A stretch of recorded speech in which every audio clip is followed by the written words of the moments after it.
Hello, and welcome to episode 62 of the Following Mechanical Turks project. So at this point, we're going to be talking about kind of wrapping up with the manuscript of the second product so that we can get other reviewers' eyes on it, ideally. So we're sort of stitching together the things we've been talking about in the previous meetings in terms well, in sort of the larger sense of locating this scholarship within a larger conversation about the rhetorical situation. Yeah. And then some other things in terms of folding in scholarship about enthymemes, and as we'll talk about in particular, enthymemes understood in these kinds of digital contexts, right? Because as a lot of scholarship about the enthymeme suggests, as a rhetorical concept, it's neat and it's potent. It's not exactly clear what it is. I mean, if you just look up scholarship about enthymemes, much of it, as is true with a lot of things in rhetoric, are sort of like continually reinscribing like what it is. Right. I mean, most scholarship about the enthymeme is like, here's what the enthymeme is, quite literally. It's like, okay, let's go back to Aristotle. It's not clear what he's talking about. He says it's important.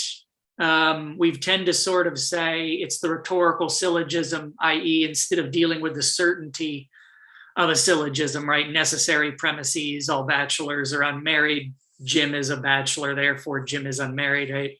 To necessary conclusion, the enthymeme is the rhetorical syllogism dealing in probable premises, the probable conclusions. However, if you actually look at Aristotle, he will at some point say the enthymeme can deal in certainties. So it's like Aristotelian enthymeme is uncertain, therefore all of our lineage of the enthymeme is uncertain. Therefore, we see people try and, on one hand, articulate what it is. We just want to get clarity. As with all things rhetorical, we're continually doing the Gorgias, where it's like, yeah, but just what is it, right? Yeah. And so a lot of scholarship about the enthymeme is trying to do that. Other scholarship about the enthymeme is trying to extrapolate it, right? So I think we touched upon our colleague Kristen C's, her dissertation, and then some subsequent work was about the enthymeme, particularly as sort of like how it reacts with subjectivity, writer's subjectivity. Josh Prentice-Hill, another colleague of ours, actually has some interesting work about the enthymeme as embodied entity. So not just sort of like, in the textual argument, but because his interests lie with activism and movement rhetoric and those kinds of things. His is like the act of protest and other actions as enthymematic. Yeah. The work we're particularly drawing from here, or will, let me just share my screen, in fact, deals with the enthymeme. God, I got so many windows. It's a curse. There it is. You can see this, right? Yes. So this talks about, Brock and Shepard talks about a procedural enthymeme, and it kind of is drawing upon procedural rhetoric. You can see it was written in 2016, so it's pulling from, in part, that Bogost notion of procedural rhetoric. Yeah. And it, in fact, tips its hat to the notion of this all is often, it originated and is sort of couched in games, in particular video games. But if we look at these sort of broader choice systems or matching systems, it does a case study. Google searching, what it calls matching systems. So search engines like Google, online romantic matchmaking like Match.com, and social networking, Facebook. It says we can see how users are persuaded toward particular engagements with those systems. It's like, this is how one of these users behaves. And that is underneath, that's kind of scratching at the surface of our work. Yeah. What's interesting, and just to put a pin in it, I mean, as we were talking off mic, that it strikes me too that move towards other matching is just thinking ahead to that third product, the notion of a cultural technique. That, right, you can see those other things we're looking at, like Fiverr and other forms of heteromation, seem to also be in that same, it may be in that same sphere of things where there's a certain kind of procedural move or enthymeme whereby a human is replaced within a labor relationship or a taskscape, to use a term we've been using. Yeah. It's like there's a certain sort of like latent pressure in terms of like, well, this is how the user interacts with this, right? I mean, Yeah. it's because it's enthymematic, it's sort of the partner, the counterpoint of the explicit. Yeah.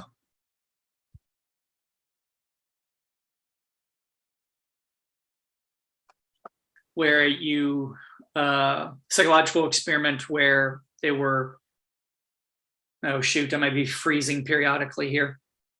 But if you know the Milgram experiment, it's where it's a famous psychological experiment where someone believes they are shocking someone. The premise is they have to, I think it was memorize words. The other person has to memorize words or some sort of, minor task. And then if they mess up, the subject is sitting at a console and is supposed to shock that person. And, they made a lot of hay out of the fact of, when people are reticent about that, where it's like, hey, because also the confederate, the other person will start to say things like, I've got a bad heart and that kind of stuff. Right. And they did these experiments in a lot of different permutations. So like, is there another person in the room who's compelling them to go forward? And sort of one of the main things that came out of this is like that facet of the experiment, like sometimes they would only must continue or something like that. Shoot. I don't know why my internet connection is unstable. I'm on fiber. But that's explicit, right? Where it's like, this is what your role is in this task. This is much more about how systems, and particularly these kind of online systems,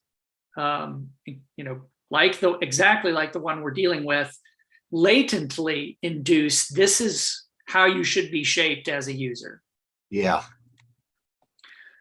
And, as we were talking about before we started, this also makes for, I think, a good segue between right here where we're talking about the enthymeme, because there's really sort of a few different things that we articulate here at the beginning.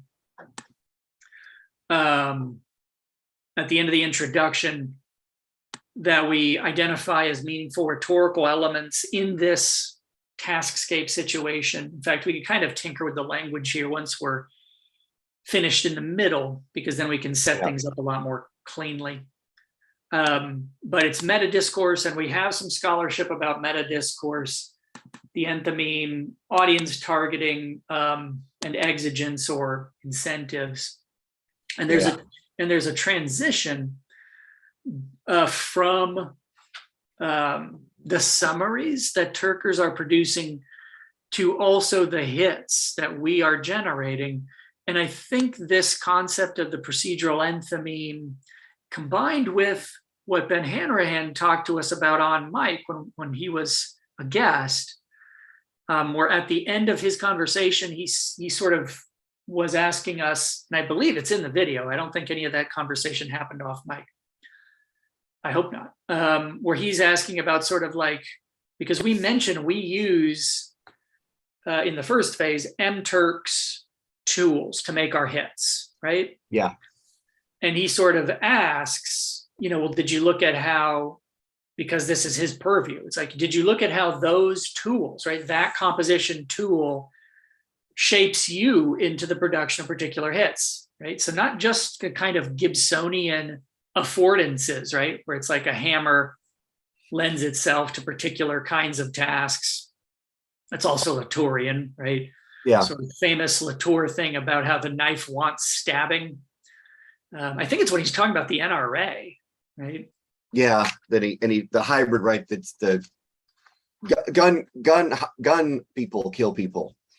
Yes, it's that conversation about, Yeah. you know, well, guns don't kill people kill people. And I think Latour's kind of line on that is, well, not exactly. It's like, yeah, people kill people. The gun person hybrid does the killing. Yeah. I mean, it's like there's a shared responsibility. And I think he has this line about how a knife wants stabbing that I always kind of like. Yeah. That strikes me as a you'd get that cross-stitched and hung up over the couch. Well, it's also one of those things where it's like, I'm not sure that it was said, and I'm not sure he said it. It just sort of functions as if it's true. We've talked about that with other folks, how it's like sometimes as a researcher, you get hung up on certain things, then you try and find it in the original. It's like, I don't think this person ever said that. I just think there's a John Locke quote that I think something he says about, or Kant says about rhetoric, and I cannot for the life of me. I'm pretty much like 10 years in, I'm like, I made that up. There's a paragraph where I'm like, maybe this is where I think it is, but it's not. Yeah. Which of course is how most of our memory functions, right? Much of, if not most of our memories never really happened the way that we think they did. Yeah. The situation was different. It's been combined with your retroactive sort of like, oh, I wish this happened. Or in a lot of cases, was that? Also, who are you? Yeah, well, in a lot of cases, memories that you have of experiences are actually things that happen to other people that you have heard and grafted into your own. Sometimes it happens cognitively where it's like, I can't remember this happened to me or one of my friends and they just told me about it. I don't know. Yeah. It's true about a lot of our memories. I have a lot of memories and I'll be talking and Jody be like, that happened to Jeremy Tyrrell. I'm like, yeah, there's no way this happened to me. That sometimes you can know it didn't happen to you because it's like, no, this definitely happened to Jeremy, not me. This feels like a Jeremy Tyrrell original memory. There's I think it was the radio or the This American Life television series, I think, where one of them is about a husband and wife who have a memory of seeing Jacqueline Kennedy, but it was only one of them and they both swear that it's them. And I think what finally kind of turns it is one of them is much more detailed and there was no way it could be that detailed. Like, I think it's the husband, of course. Because like, I remember the crafting of her buttons, right? She's wearing these buttons that had these kind of designs. And I think Ira's finally like, yeah, but in both of your stories, you're across the street. How could you have seen the detail on her buttons, right? Yeah. And it's kind of interesting, like the one that is more detailed is the one that seems like it's flawed because it's like, there's no way you could have picked up that level of detail given the experience you have. Yeah. Anywho, it's also in a book I'm reading right now called The Library at Mount Char. Have you read that? No. It's fiction. It's strange. It's about, it's sort of about these children who are taken by a kind of like either extra dimensional entity or a human who's somehow become superpowered. It's not quite clear, but they all kind of have to learn separate branches of knowledge, and they can't share that because that would be a threat to the. It's a strange narrative, but that comes up, the notion of memory detail. That's also in the new Blade Runner, right? Yes. People think more detail means a more precise memory, but the person who generates the memories say it's not. It's the memories that are less detailed but more evocative are the true ones. Yeah. Anywho. And famously hinges on someone mistaking someone else's memory for their own. Yeah, right. That she had spoilers. The memory doctor was using her own memories as sort of like seeds. Yep. And Blade Runner 2049 spoiler alert, it ain't his horse. Right. Yes. Yeah. Yeah. I thought that movie was okay. It's not the first one, no.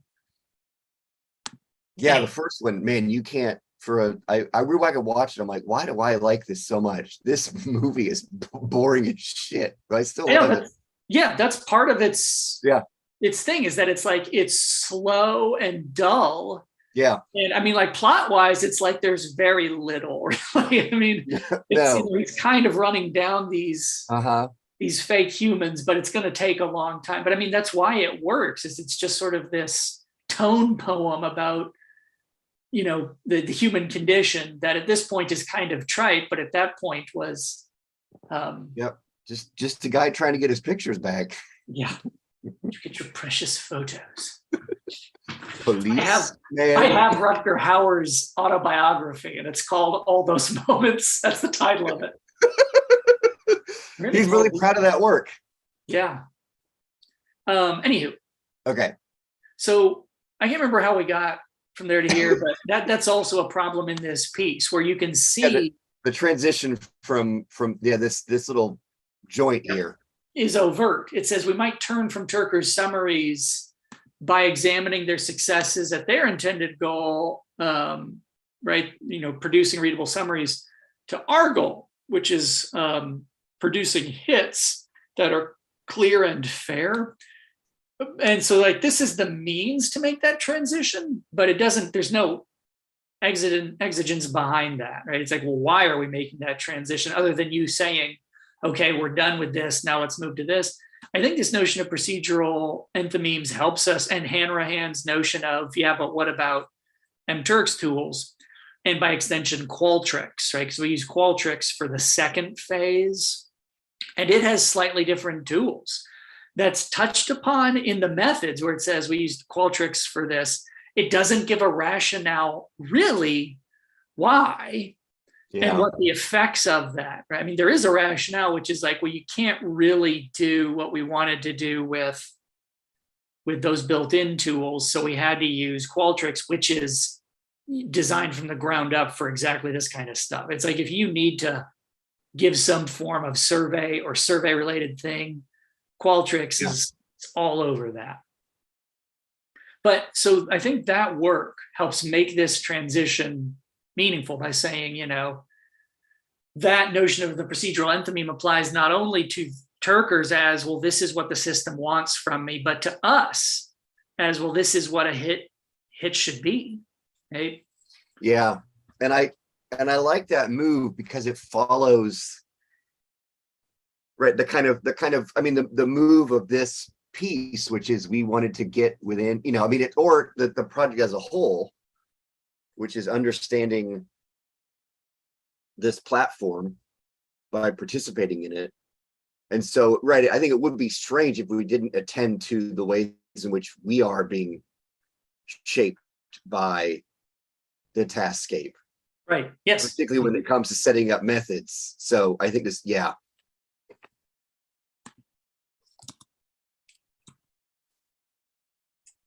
if I make a note of that.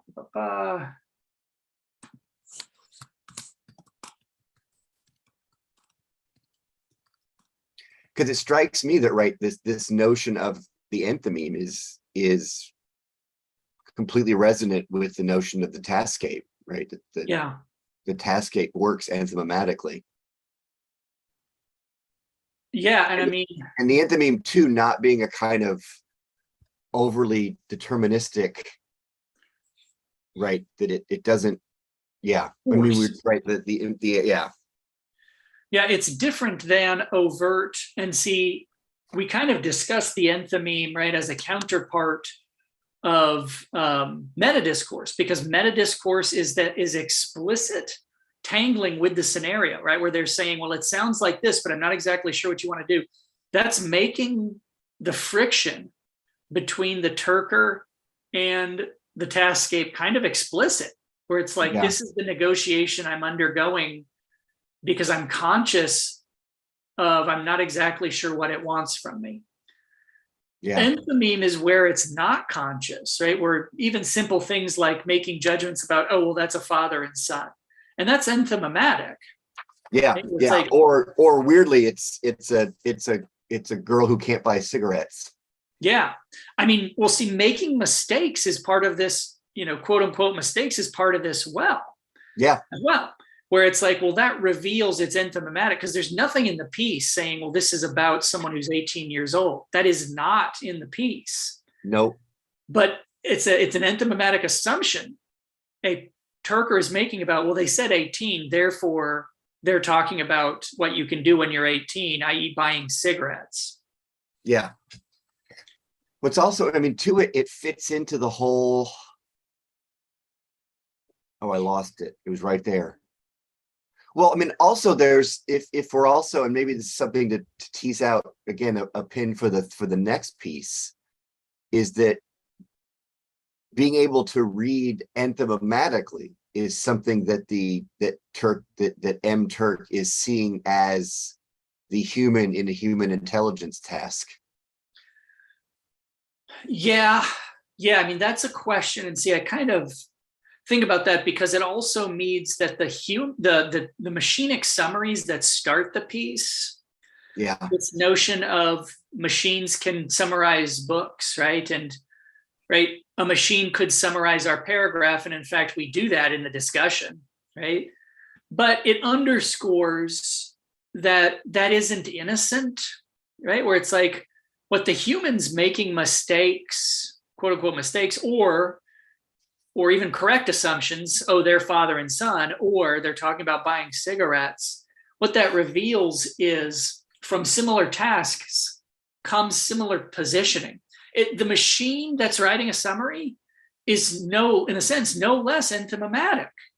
We see this as GPT-3, a neutral summary thing, but it's not, right? Yeah. Just like the humans, it can either be assuming they're father and son or making mistakes about buying cigarettes. It's, in a sense, no less enthymematic, no less subjective with its summary than the human Turkers are. Yeah. So the goal isn't the elimination of error or a feasible goal isn't the elimination of error or the presumption of neutrality. It's like, well, that's a fool's errand. Yeah, and ultimately, a lot of the hits we looked at, not what's wanted. Right. Anyways, we actually want enthymematic engagement. Yes. Yeah. But it's really hard to control for enthymematic engagement precisely because of how the enthymeme works. Like, we need you to fill in blank based on based on, an unstated, yes, or an unknown premise. We want certain things that we can't fully articulate. We can't fully articulate our desires to you because it would be infinite. Yeah. But it's really interesting too to read, like, I mean, for some reason I went back to some of the hits we looked at in the first one that were, look at this, and it was clear to us that what was happening is, can you like spot the damage on this car? Right? There's a way in which that's because what you have to supply is, right, the unstated premise is like, what's an undamaged car look like? Yeah. And that allows you to assess damage. Yeah. Right? Even I know this car is damaged because generally this is what a fender looks like, and that doesn't look like that. I mean, I'm just trying, like, playing with the idea of that broadly enthymematic. Yeah. And things like degree, where it's like, oh, that's a fender bender versus, ooh, you bent your frame. Right? Yeah. Where it's like, and not everyone's going to know that, obviously, where it's like, oh, well, that's a ding versus, like, not all cars, but some cars, if you hit them even relatively gently at the wrong angle, it's gonna bend your frame, and that's a bigger deal, right? Yeah. The enthymeme of dude's car got a little dinged up. Dude's car got a little dinged up, but okay. Anywho, so like a lot of these things, it's like, I don't want this to spiral off into oblivion. But I think by talking about the procedural enthymeme and the Hanrahan, I'm gonna have to, go to that video and not pulling the circle too wide and being like, and that leads to this and this and this. I think this piece actually has done a pretty good job not going bonkers. Yeah. Not sort of pulling the threads on sweaters. And so I don't want it to do it at this juncture, but I think talking about those things here, I think will be helpful. Well, because it's a way of bringing it out, but we're not raising these as discussion topics. We're marking something about our method. Yeah. So the fact that it's happening within the method section, I think, is what keeps it from ballooning out, because it would be weird in the methods section to start following tangents. Like, no, we just want to mark. Well, and this is actually results. The results, sorry. Yeah. So, I mean, pointing out, yes, that it coheres with these couple of things, I think would be okay here. In theory, it's kind of fodder for the discussion, and maybe it would fit better there. I'll take a look, but our current discussion doesn't necessarily, well, we'll see. Yeah. If it goes there. Anyway, so there's that. And then there's also material about monetary exigence. Mm-hmm. So that was something else that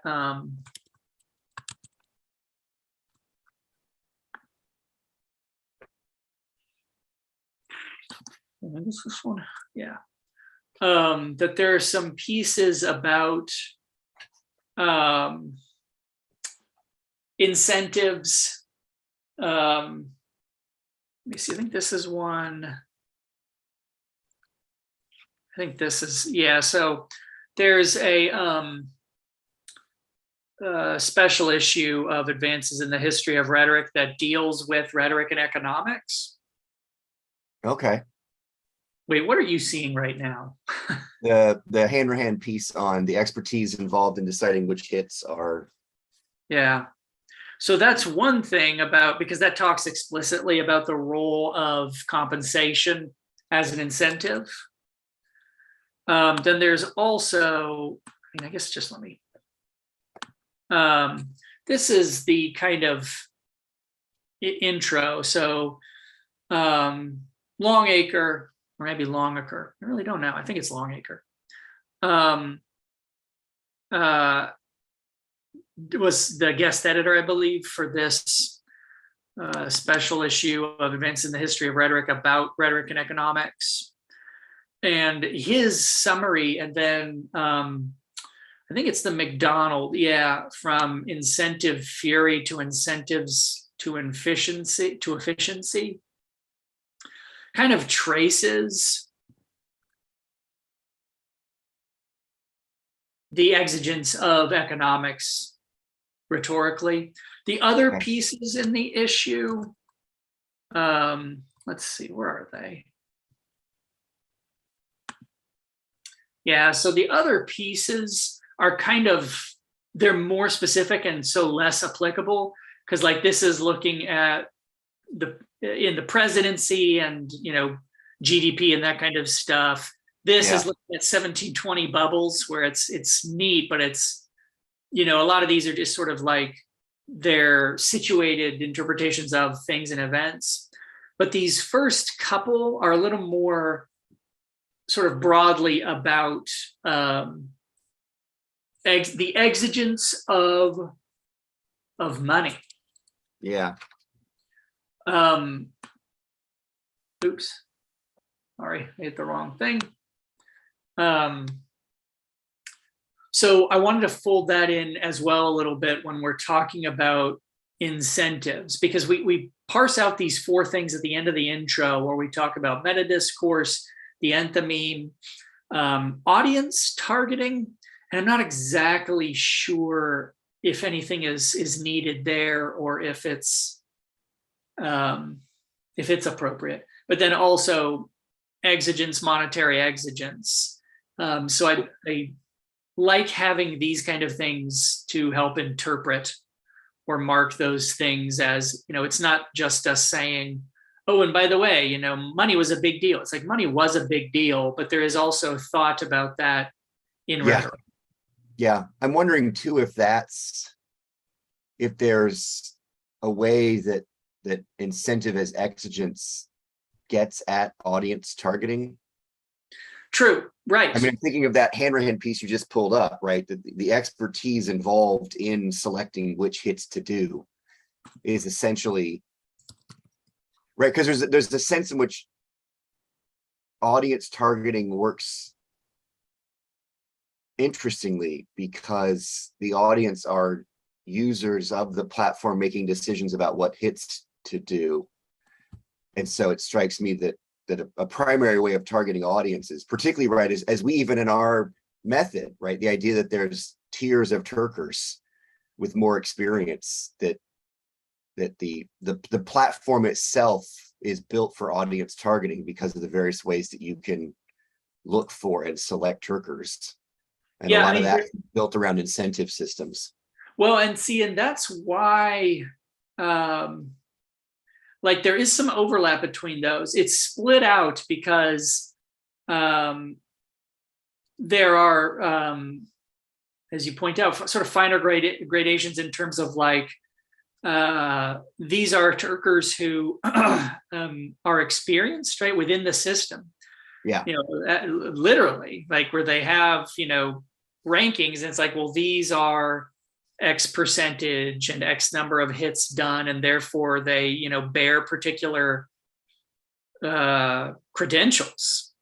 I mean, the system actually has that as well, these are credentialed people, which isn't in and of itself a compensation strategy, although they're linked, because the presumption is not only you pay for more experienced people, right? These people are better at what I want them to do, therefore I compensate them better. But in the system itself, there are also fees attached sometimes, as requesters. If you want certain, I don't think it's the case with these, but if you want certain kinds of targeted groups, and there are all kinds of, it's like car owner, non-smoker, right? Yeah. You sometimes have to pay for those sort of special categorizations. So it's like understandably, compensation and audience targeting are kind of bound together. Yeah. And right now the piece, I'm not exactly sure if it's completely clear about that relationship. Yeah. Yeah, and again, how much do we need to articulate all of that? Yeah. So, I mean, those are kind of some of the things I'd like to address before, it's like, this is kind of in finished manuscript form. You mentioned, you still want to revise the conclusion.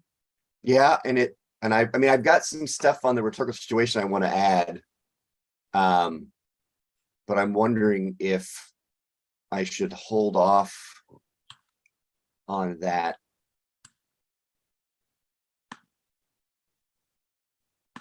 until, right, you get this enthymeme stuff in and see if maybe that's something to maybe bringing together, because what I have notes for is bringing together the notion of the taskscape and the rhetorical situation.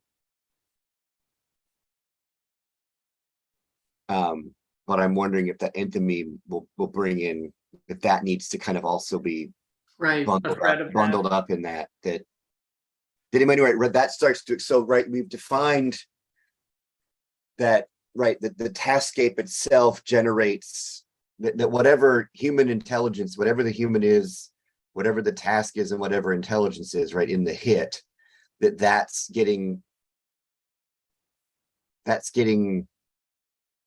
composed by the right, the taskscape is the larger assemblage that's shaping the individual, right, that the taskscape itself generates the human, and generates intelligence. And that's akin to treatments of the rhetorical situation, particularly later ones that get at kairos and ambience and ecology. And I'm wondering if something like the enthymeme is a way of explaining how it goes about doing that. Yeah. That the enthymeme is kind of a mechanism within the taskgate that helps to distinguish between those units. Yeah. Well, yeah, I mean, that's an important question. Yeah. So, I mean, maybe we can hold off on that. And right now, I mean, the conclusion is pretty underdeveloped. Yeah. Yeah. I also remember, unfortunately, I don't remember exactly. So in the introduction, there, for one thing, there's a note where it's talking about, because it begins with that discussion of GPT-3's summary abilities. There's a note here that says Perlman's stuff about robo-grading here. Yeah. So that's maybe something to include. I don't really, I added the note. Yeah. But I don't know what I was talking about. So is it possible you said that and I just transcribed that? I don't remember that either. Okay. Well, at least we've got enough to go on. Maybe we should check Well, it. In part, right? It's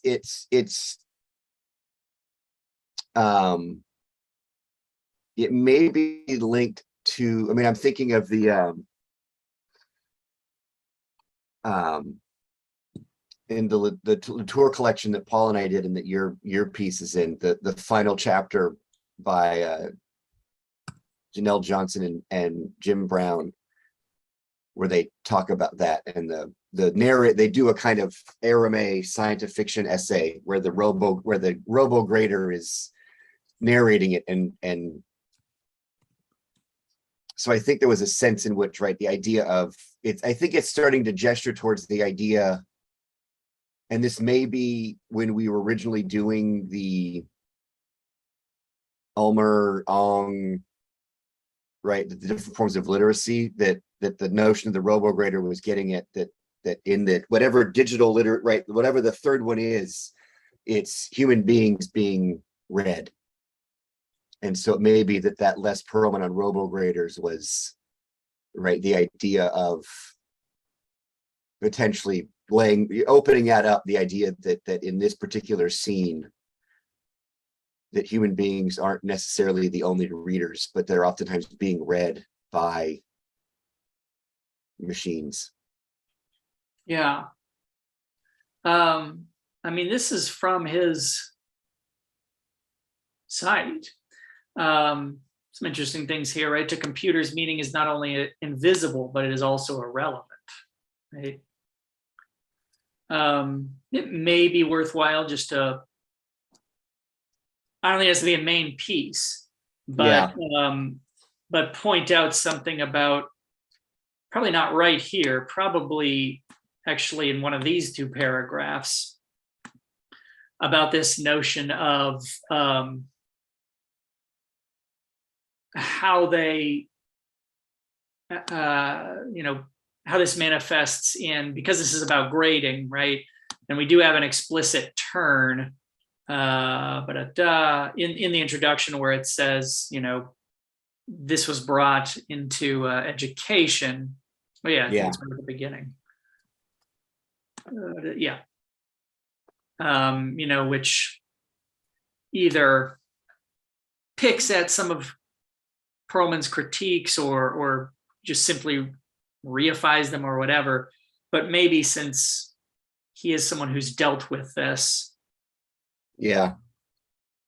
Although in this case, it's not a perfect fit, because as my subsequent note, which I was conscious of writing, the scenario is not the same, because GPT-3 was not the grader. It was the composer, right? Yeah. it's kind of an interesting inversion of this because it's not robo grading, it's robo studenting. You know, Yeah, it's right. it's robo student, Yeah, where humans are still grading this, but they're having what you could call difficulty kind of parsing out, well, this one's a machine versus that one was a kid or whatever. right. I don't know, maybe a few words about that might fit there. And then I also remember, I can't remember what we said about it. We'd have to like go over these recordings again. But I remember this statement here about the replacement anxiety and sort of Yeah, this move here. I remember you had some issues with that. I think because like, well, but the piece isn't about replacement anxiety. I think. I mean, I can't quite remember. yeah. But we could still, yeah, because that strikes me more or potentially useful for the third piece because, particularly that concept of heteromation, that the idea that the human beings aren't being, right, they're being replaced within the work as opposed to being removed from it. Hmm. So that struck me as something that was, yeah. Yeah, I mean, although in this case, it's not what we're saying. I think it provides, yeah, It's picking up on this palpable fear, right? And points to these, right? How do you know a human wrote this, a robot wrote this entire article? Are you scared yet, human? Right? I mean, there's this yeah, notion of, and I think, it's kind of what's underneath this is it's like, yeah, but this isn't one, it's not anything new. It's not really anything to fear exactly because we are not going to be replaced. Our relationships will change, but our relationships are always yeah, changing, right? I mean, it's this kind of thing. I think we talked about it in the first piece. This notion is like, it's not humans are being pushed out of the catbird seat. It's like that's really yeah, kind of a human way of viewing things. In fact, it's like, we're no longer in control. It's like, yeah, but yeah. No, and I think that makes sense because it helps tee up the stuff later on in the introduction about the hybrid. And then it goes back to our, yeah. anywho, so I don't know what sort of tinkering is necessary in the intro here or whatever, but I don't think so. I think we got it. I think okay. we got it. We got it.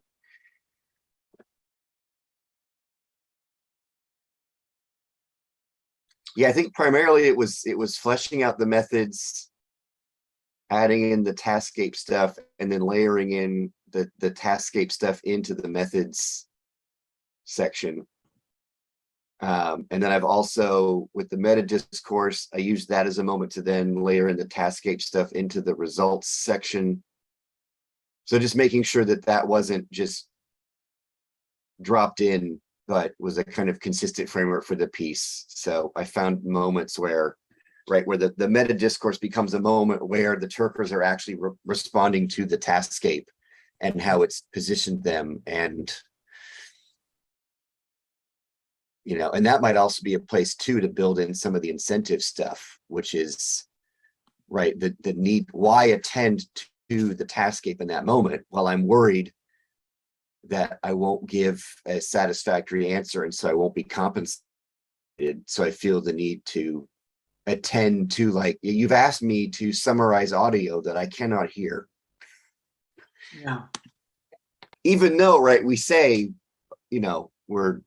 I forget what the language was precisely, but you even build in language like, listen, you're gonna get your money. Right. Like, Yeah. You kind of have to. Yeah. yeah. And now, and so the bits are in VAT situation conversation, excuse me, primarily is coming in the discussion or the conclusion, it looks like. I think the conclusion. Oh no, it's actually at the end of the, yeah, Yeah, right. I got it here. I'm not.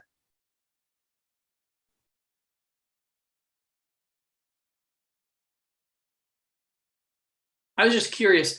because, and we've had this conversation before, because like the Ulmer stuff has been excised, right? Yeah.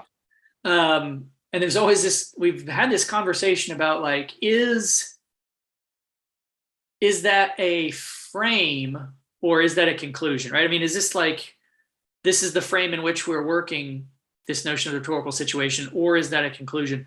From here, it looks like what we've done is we've excised the Ulmer frame stuff and in its place put in the conclusion of these are all sort of aspects of rhetorical situation. Yeah. Which is fine. I mean, no, I think that one of our take is the discussion, right, is that part of doing this work led us, this, what we learned by doing this seems to us to resonate with the field's discussion of the rhetorical situation. And so the discussion section seemed to be the best place to put it because it occurred to us as a result of the results, right? As a result of doing the experiment. Yeah. As opposed to retroactively making it the right framework for the piece. Yeah, this is what we were actually doing. Yeah.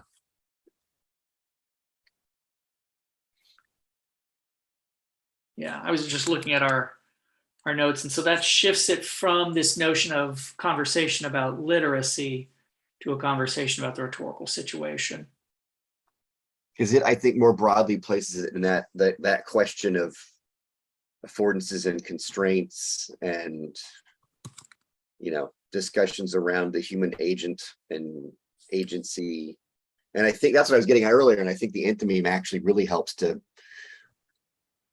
draw that out too, because the enthymeme itself is at a really interesting position in terms of a kind of generic or harsh binary between passivity and activity. The enthymeme doesn't really work on those. You can't use those poles to sort of parse an enthymeme, right? Because you're already,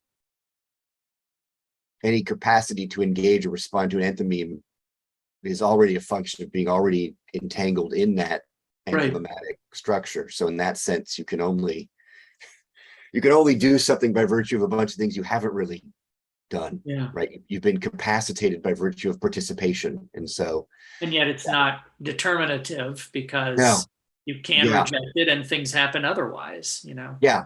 So I think I think the rhetorical situation then becomes in the discussion section a way to discuss that. And the strangeness of it is that we're using and this may not be strange. I don't know enough, or I don't know, that's anyway. I know plenty. No, but the idea that it's in the discussion section where we really hook it into rhetoric, as opposed to, right, as opposed to doing it in like the introduction or the methods, right? But in many ways, what really helps to mark this as rhetorical is something that we found ourselves learning. The idea that the rhetorical situation became a way to discuss that, to make sense of it. Yeah, that's a good point. Though I think, although we may need to tinker a little bit, but like the introduction does kind of end with, not only does it have a lot of that Taskgate material and why that matters, but it ends with, a pretty explicit statement of kind of thesis statement of like, these are the rhetorical elements we found. Right. Yeah. And they're, some of them overtly like, enthymeme exigence those are Rhet terms 101, right? Audience targeting, there's just not a great term, but that's a clearly rhetorical concept where it's like, we're also in. Right. It's not like we don't do it in the introduction. Right. I mean, and also there's, speaking of enthymeme, I think there's some assumption where it's like, we are rhetoricians writing in a rhetorician frame, publication for rhetorician readers. Yeah. Like, so we don't necessarily probably have to do too much where it's like, oh, by the way, because sometimes I feel that where it's like, I don't really have to define, oh, here's what the enthymeme is for these readers. It's like these people know what an enthymeme. I mean, they don't. No one knows what it is, but it's not a term that's completely foreign. Yeah. I mean, these are rhetorician readers, right? So it's like I don't have to recap. It's like, yeah. Since Aristotle, there's been this whole lineage. Like, I don't think we need to do a lot of that labor. It's like, here is how the enthymeme, which you have some familiarity with, is manifesting here. You know. Yeah. So yeah, I don't know. But I mean, that's why we want to get this in sort of a final shape or a manuscript shape so that a reviewer could say, it's like, well, hey, a lot of that stuff that's on the back end might be useful on the front end, so I know how to read this piece, right? I mean, that's definitely something we got in the first piece. Yeah. Was sort of like, I can't remember who exactly it was, but was sort of like, I'm not exactly sure what like what we're getting at here. Yeah. You're saying, did you send this to the right reviewers? Huh? Did you send this to the right reviewers? Yeah, exactly. Yes, that was it. Where it's like, I'm not sure I'm conversant in what you're about to enter because I'm not exactly sure where you're going. Yeah. There's a great comment. Yeah. Who was it? Oh, it's. And we actually even have credits. Let's see. Yeah, if only there was a mechanism that tracked it was maybe like a manifold site where this would all be housed. Shoot, yeah, but it's not on the official credit sheet. I think because those were optionally anonymous. Yeah. Anywho. Yeah, but this one, I don't know if that same ambiguity is there or not. So yeah, I don't know. I mean, I think what I want to do first is work in the procedural enthymeme / Hanrahan stuff, which I think will probably go where the note is right now.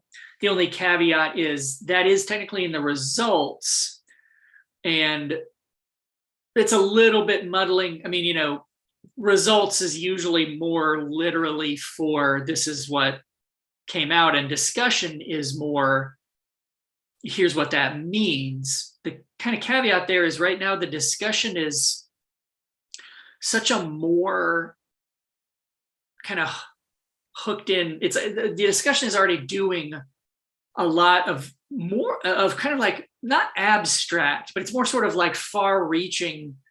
Here's what this can mean, the conversations it can tap into. Yeah. I think this comparatively little check, I'm not sure. Well, okay. Anyway, here's what I'm going to do. I'm going to put it where it is now, and we'll see if a reviewer says, as reviewers have in the past, it's like you're a little bit muddling your results and your discussion, which is a fair critique, although it's also like, yeah, but we're also not scientists. We're using a paper structure that lends itself, because we're doing an experiment, right? So we're using an associated paper structure, but it's like, if you take a step back, it's like, I'm not too worried about the results and the discussion getting a little bit of their chocolate in your peanut butter.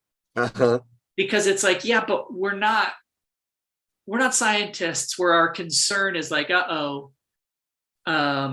we've violated what is supposed to be an impermeable boundary. It's like, I mean, we're rhetoricians. It's like that boundary was always bullshit in a sense. Yeah, results versus discussion. I'm not sure what. Yeah, no, I mean, this is a conversation we had like 2 years ago.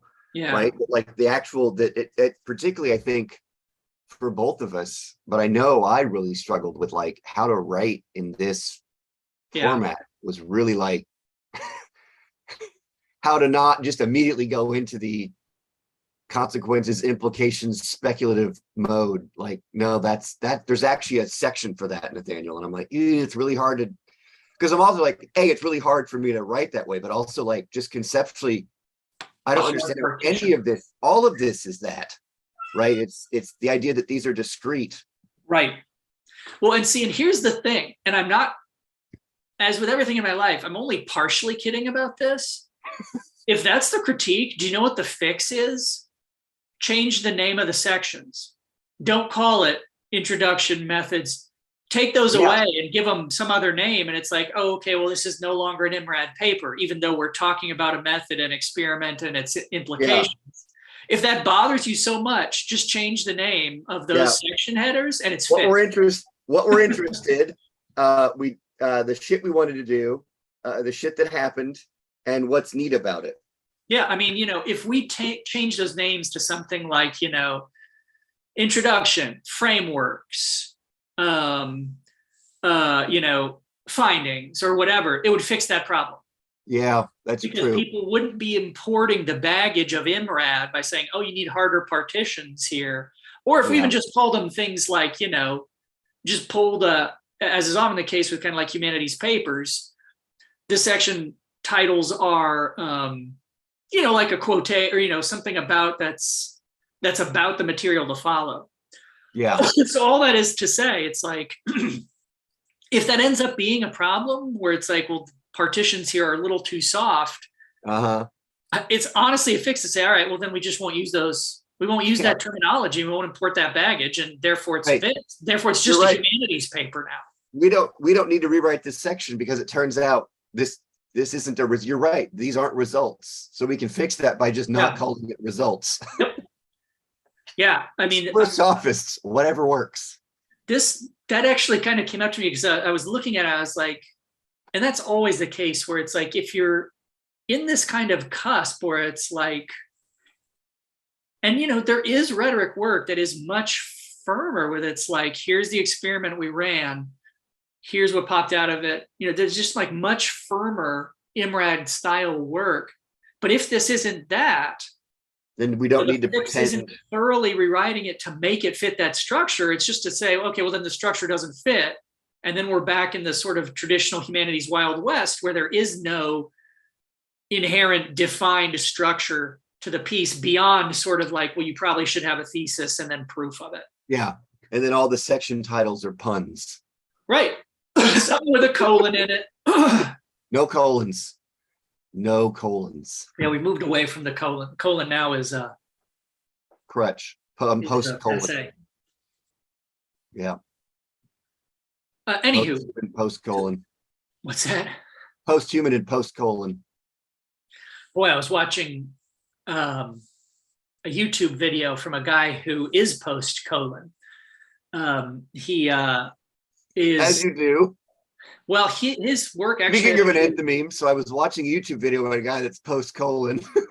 Well, his purview is like tech stuff. Like he does a lot of just kind of quirky tech stuff. Like I'm going to make a RAID array out of Raspberry Pis or if it's a RAID, it would be storage. So it would be something like I used floppy disks to make a RAID array and that kind of quirky stuff. But one of his videos, he was wearing a shirt that said "No colon, still rolling."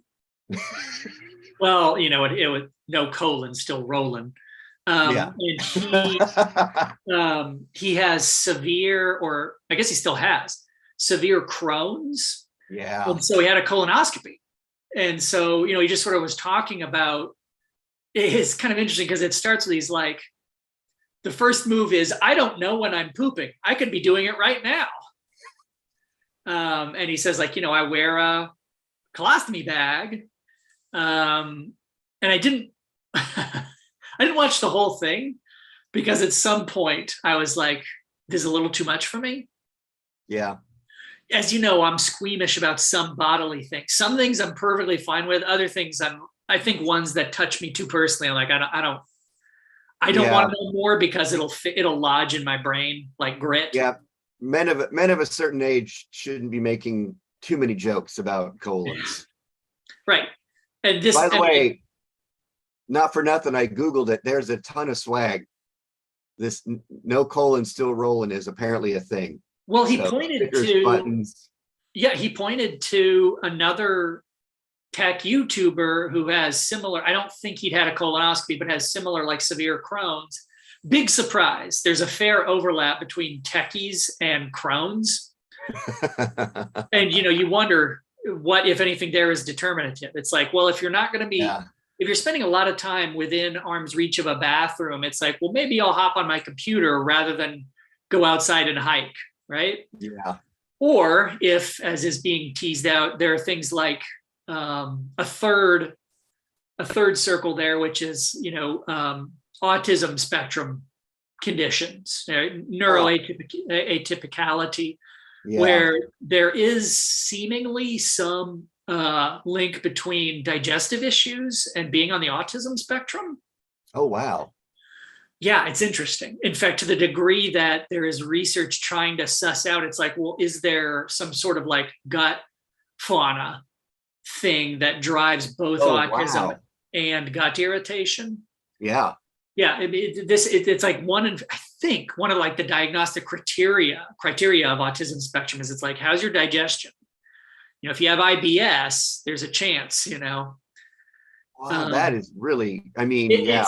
And I should put the proviso where it's like, nothing is determined. Like right now, that research is very mixed, Yes. where it's like, it sure seems like there's some overlaps, but beyond that, we can't say anything about like, well, is one causing the other, or is there any kind of third thing?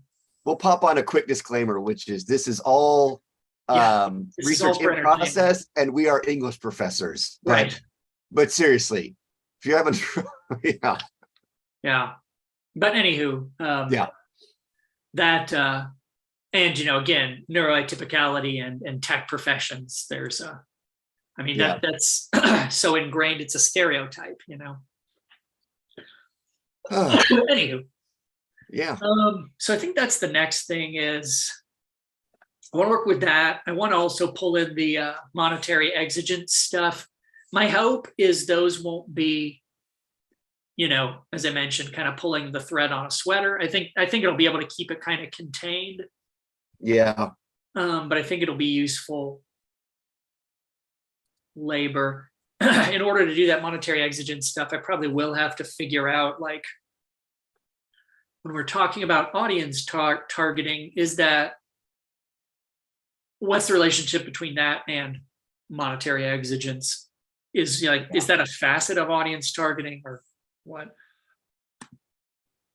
Anyway.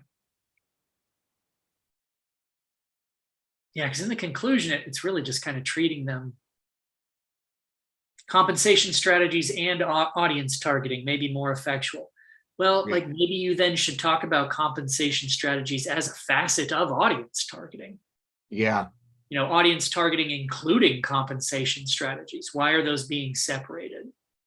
Yeah, I think particularly in light of our conversations with Hanrahan and the whole being the Turk ethnography, right? That the idea of this as a labor market means that audience and compensation are tightly linked. Yeah.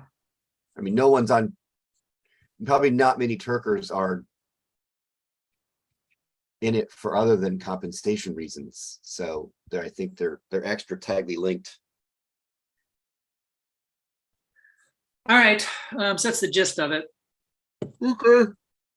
I'll work on it as much as I can. Understanding, of course, school is starting, and I'm also juggling at this point, the 3 other research projects. Yeah. No, but that's the gig. Yeah. No, we've got orientation stuff all next week. So when do you start class? The 24th, that Wednesday we go back. I think that's us too. Yeah. So next week is orientation, and then we're rolling out a new core that now links the writing class is now part of an Eloquentia Perfecta sequence, and visual communication was going to be its own, but it was already a 12-hour sequence that includes written, oral, and visual, and creative expression, and then a writing intensive course. So they distributed visual communication across writing and oral communication. And so I'm doing big orientation for what visual communication means in Eloquentia Perfecta, and then doing another one and now here's what it means in writing specifically. So it's sort of reshaped our writing program a little bit. So. Yep. All right. Oh yeah, I have to pull some. Okay. Yeah. All right. Okay. All right. Well, I will see you soon. Yeah, we'll keep the appointment in a fortnight and see what happens. Yeah. All right. Sounds good. All right. Later.